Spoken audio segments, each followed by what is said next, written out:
Hanya komunikasi lisan, kuasa hukum terdakwa ungkap Ibtu Rudiana, ayah Eki, diduga tangkap para tersangka Vina tanpa surat perintah. Terkini, terkuak jika ayah Muhammad Rizky Rudiana alias Eki kekasih Vina Cirebon, Ibtu Rudiana, diduga melakukan penangkapan para tersangka tanpa surat perintah. Hal tersebut dikuak Titin Prilianti selaku kuasa hukum dari terpidana kasus tewasnya Vina Cirebon.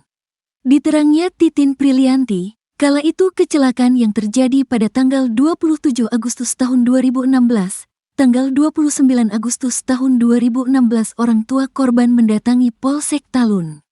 Kemudian melihat motor dengan kondisi masih utuh, insting Ibtu Rudiana sebagai polisi menduga jika itu bukanlah kecelakaan tunggal tetapi pembunuhan. Pada tanggal 31 itu dia menelusuri di persidangan. Saya tanyakan, kenapa Bapak punya keyakinan seperti itu? Kok bukan kecelakaan tunggal tapi pembunuhan?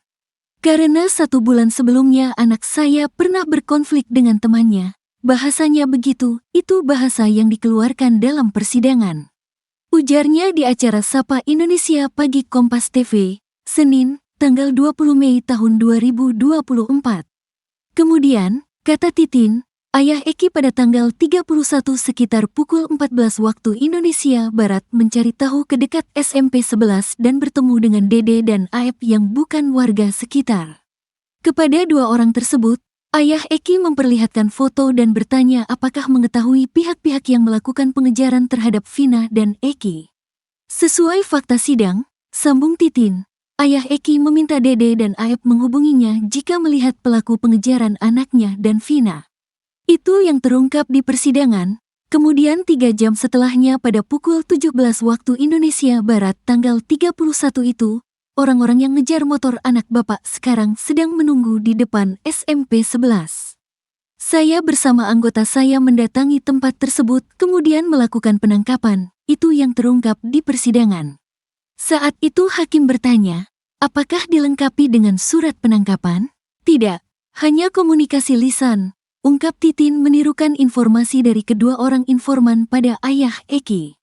Di sisi lain, kata Titin, Dede dan Aep yang menjadi pelapor ke ayah Eki disebut punya rekam jejak pernah digerebek dan diusir oleh warga sekitar karena membawa perempuan ke tempat tinggal mereka.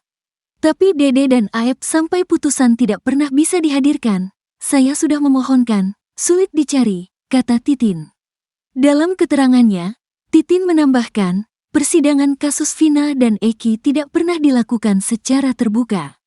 Dari awal tertutup bukan hanya pada proses peradilan anak.